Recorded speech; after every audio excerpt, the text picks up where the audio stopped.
Toughest exam है India का, UPSC, उसकी 2.5 लाख की फीस को हम 7,500 में कर दिए। और सेम बहुत बढ़िया, वेरी गुड। और इंडिया के सबसे बेस्ट टीचर के साथ जो भी हैं वो अपने सब्जेक्ट में उससे बेस्ट इंडिया में कोई नहीं। और इतना के बावजूद ऐसे हम लोग को लगता होगा 7,500 बहुत कम है।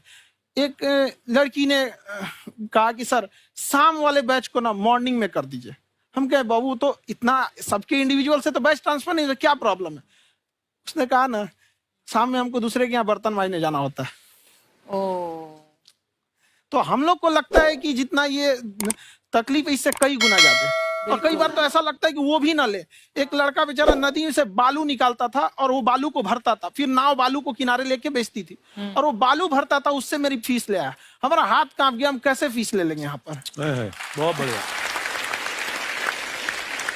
उसी दिन हमने ये प्रण लिया था कि भारत का कोई भी बच्चा उसके सफलता में पैसा उसकी बाधा नहीं बनेगी, चाहे उसको जितना भी पढ़ना रहे यहाँ पर। क्या बात। और अर्चना जी, मैं इनके बारे में एक बात, खान सर आपके बारे में मैं एक बात कहना चाहता हूँ। इनका जो स्टार्टअप है ये बूटस्ट्रैप्ड है। अच्छा, मैं साधारण भाषा में बता देता हूँ, ये सेल्फ फंडेड है। इन्होंने अभी तक किसी और से पैसा नहीं लिया है। ये इन्वेस्टर के पैसे से नहीं, इन्होंने खुद इसको बिल्ड किया है। और बल्कि इतना स्ट्रॉन्ग स्टार्टअप है ये कि मैं कहूंगा कि अगर इन्वेस्टर्स को इन्वेस्ट करना हो तो मैं इंडोर्स करता हूँ ऐसे स्टार्टअप्स को। यही सब चीजों को देखते हुए कई लोगों ने धमकी भी दिया था वहां पर। अच्छा। और उसके बाद बम चला दिए और 7-8 बम चला दिए और कुछ ब्लास्ट हुआ। एक बेचारा नया लड़का आया था एडमिशन लेने के लिए, उसकी स्कूटी दोस्तों वो आया था, कहा कि सर हम तो पढ़ने आए थे, हमारा स्कूटी उड़ गया। हमारी ऑफिस उड़ा दिए सब। एक तो पास में आके गिरा और नहीं फटा वो।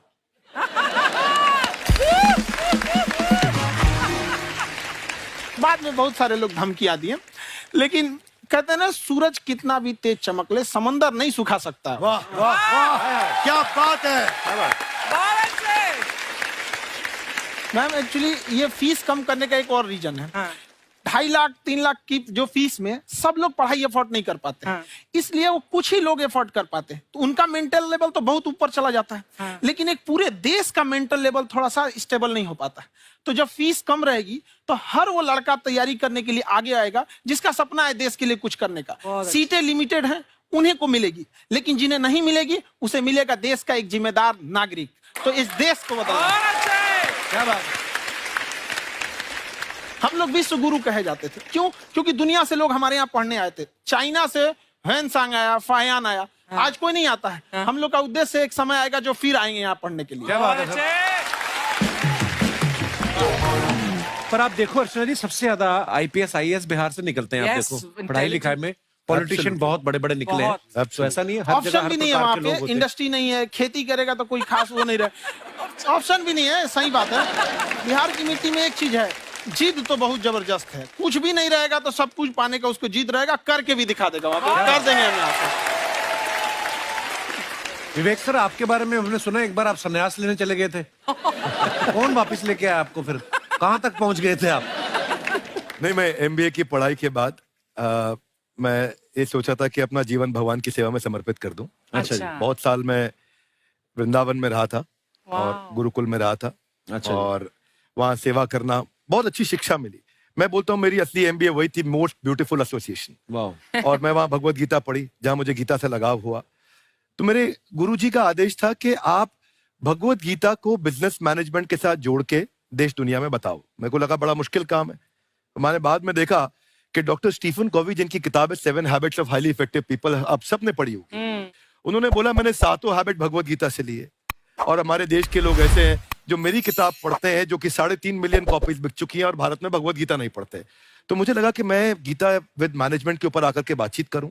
मुझे लगा बहुत कठिन होगा, पर मेरे गुरुजी का आदेश था कि कठिनाई आपको तभी तक दिखेगी जब कठिनाई को देखोगे।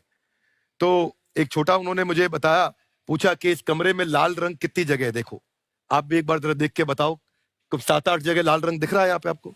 1 2 वो लाल रंग टी शर्ट पे, 3 4 5 ये लाल हो गया, 6 उधर लाल हो गया, 7 एप्पल लाल, बिल्कुल ठीक 7। पर जब आप लाल रंग ढूंढ रहे थे तो क्या आपको हरा रंग दिख रहा था? Yes no? नहीं। जब आप लाल रंग ढूंढ रहे थे तो क्या आपको काला रंग दिख रहा था? Yes no? नहीं। नो। जिंदगी भी ऐसी है, जो ढूंढोगे वही मिलेगा, बाकी कुछ नहीं मिलेगा। तो उन्होंने कहा कि आप इसी सोल्यूशन पे फोकस करो और गीता के मैसेज को पहुंचाओ। तो मैं बिजनेस मैनेजमेंट के प्रोग्राम्स कॉर्पोरेट्स में करने शुरू किए, क्योंकि गीता पहला मोटिवेशनल सेमिनार जो पृथ्वी के इतिहास में कपिल जी हुआ, वो कृष्ण ने दिया था। पहले मोटिवेशनल स्पीकर इस पृथ्वी के इतिहास के कृष्ण थे, जिन्होंने अर्जुन को रणभूमि में मोटिवेट किया था। बड़ी पेशेंस कृष्ण ने अपने लीडरशिप क्वालिटी से दिखाई, वो मुझसे मुझे बड़ा इंस्पायर किया, वो चर्चा ने इंस्पायर किया और डिस्कशन ने इंस्पायर किया। तो उस डिस्कशन को मैं आज भी लेके चलता हूं अपने साथ। खासकर हमने सुना है आप 5 स्टार में रुके थे कल और नीचे जाके वड़ा पाव खाने गए आप रेहड़ी पे। एक्चुअली क्या है ना कि वहां जो चीजें सीखने को मिलती है ना, खाली पेट और खाली जेब इंसान को जो सिखाते हैं वो किसी यूनिवर्सिटी कॉलेज में नहीं सिखाया जाता। और गरीबी बड़ा बेशरम चीज होती है।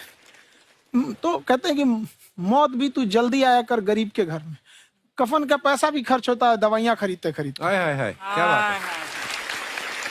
और खान सर की खासियत ये है कि जिसको तो पढ़ना है, जिसको एजुकेशन चाहिए, वो तो इनका वीडियो देखते हैं, लेकिन वैसे भी कई लोग, जैसे अर्चना जी बात करी थी, कहती मैंने जब देखना शुरू किया तो मैंने बैक टू बैक इतने सारे वीडियोस देखे, क्योंकि आपका जो तरीका जो बोलने में, एक तो इनकी जो टोन है पढ़ाने में, और साथ साथ में जो ह्यूमर आता रहता है, तो उसकी वजह से और भी इंटरेस्टिंग हो जाते हैं आपके वीडियो। शुरुआत में हम लोग जब स्टूडेंट लाइफ में थे, या हम कई स्टूडेंट को भी देखते हैं, वो बेचारे जब थक जाते हैं तो आपका शो देखने लगते हैं।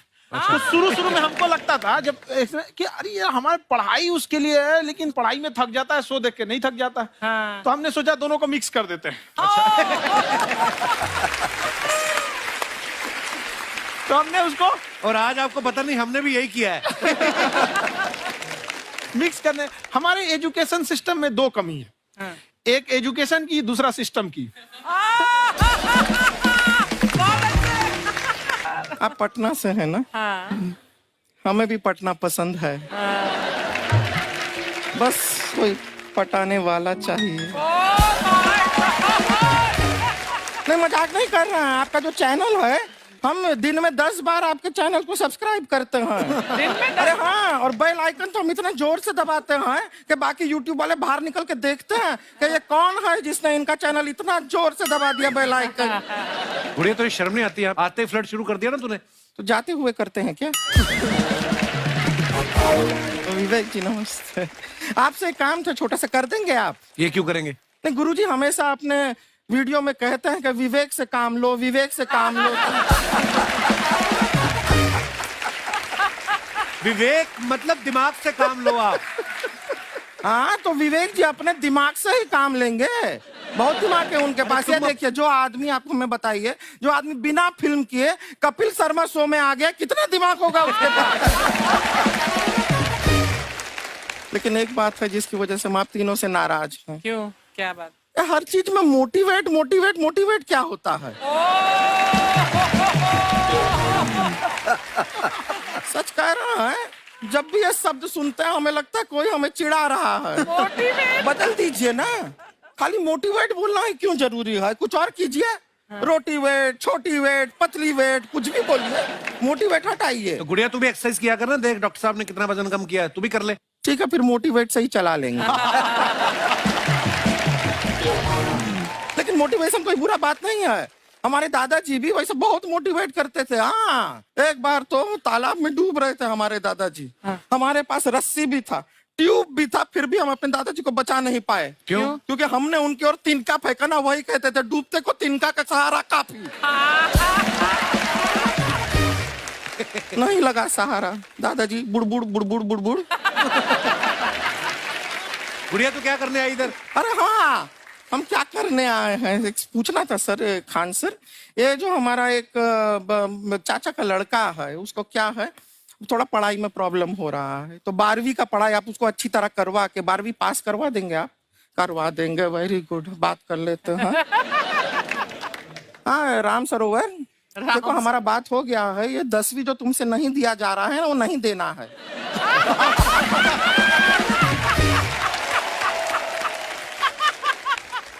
टेंशन नहीं है, 10वीं का खान सर से बात हुआ, ये सीधा 12वीं पढ़ा के पास कर देंगे। अरे ऐसे नहीं होता, पहले 10वीं पास करनी पड़ेगी, फिर 12वीं होगी ना। ऐसा कोई जरूरी नहीं है ये सीक्वेंस। हमारे मौसा जी थे, उनसे ना 10वीं हुई ना 12वीं हुई, अभी 3 दिन पहले सीधा उनकी 13वीं हुई।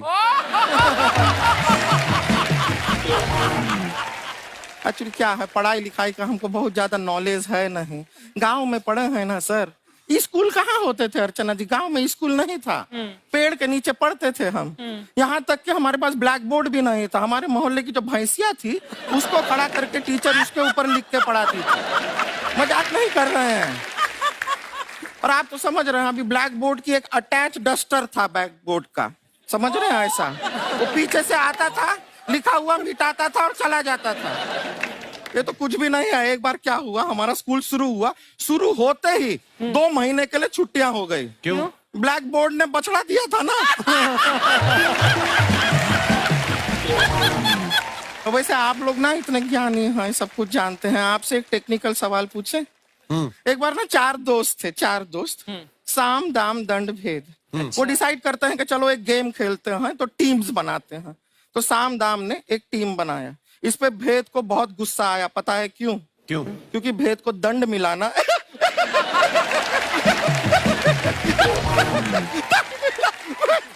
ये सिर्फ हंसती नहीं है सर, थोड़ा सा पेट्रोल पिला दो स्टार्ट भी हो जाती है। इतना है कि और भी बता दीजिए, जब हम बीमार होते हैं हम डॉक्टर के पास नहीं मैकेनिक के पास जाते हैं, और डिटेल दे दीजिए। ऐसा कुछ नहीं है सर, ये बोलते हैं खाली।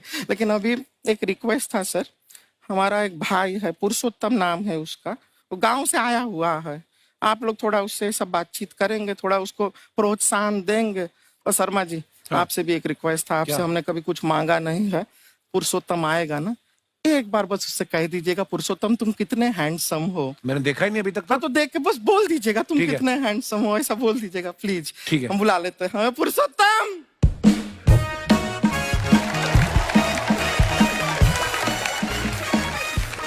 ये पुरुषोत्तम है। वाह, तेरा भाई बड़ा हैंडसम है। तो हमारे खानदान में सब हैंडसम है, ज्यादा चापलूसी करने का जरूरत नहीं है। देखा हमारा यहाँ पे कितना चलता है। एक नंबर दीदी, एक नंबर। सब लोग हैं, नमस्ते कर दो। ये बड़ा अच्छा लड़का है, गांव में ना भैंस चराता है, इसको थोड़ा मोटिवेट कीजिए ना। नहीं तो मतलब भैंस चराता है तो मोटिवेट करके क्या होगा, शेर चराएगा बाद में। अरे शेर चराएगा तो शेर इसको चर नहीं जाएगा। नहीं नहीं, ऐसे हम खाली कह रहे हैं, तुम्हारा चेहरा थोड़ा बकरी जैसा है ना, तो वैसे ये सब बड़े बड़े लोग हैं। इनको बताओ कहा क्या बनना चाहते हो जीवन में आगे? HR। HR? अरे वाह, देखे कोई बड़ा कंपनी में ह्यूमन रिसोर्स का काम करेगा ये। अरे HR मतलब दीदी ऋतिक रोशन, टिनी दिन दिन दिनी दिन दिन। ना जूता पहनने का काम किया करो, जूता खाने का नहीं। काम किया है, कुछ बड़ा किया है लाइफ में? किया ना दीदी, एक बकरी के बच्चे को बड़ा किया है। तो क्या जिराफ बना दिया बकरी के बच्चे को? अरे कुछ अलग किया है। हाँ दीदी, अलग किया है। वही बकरी का बच्चा भैंस का दूध पीने जा रहा है, तो हमने उसको अलग किया है।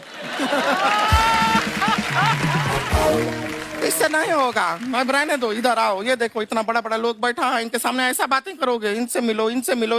विवेक जी तो कितना मार्केट के बारे में भी जानते हैं, मार्केट का कोई सवाल पूछो इनसे। सर परसों जो है मार्केट में हमारी साइकिल गायब हो गई, आपने देखा है क्या? हमारी साइकिल गायब हुई ना? हाँ। इसलिए दिमाग से पैदल हो तुम, पैदल समझते हो? हाँ। चल लोगे?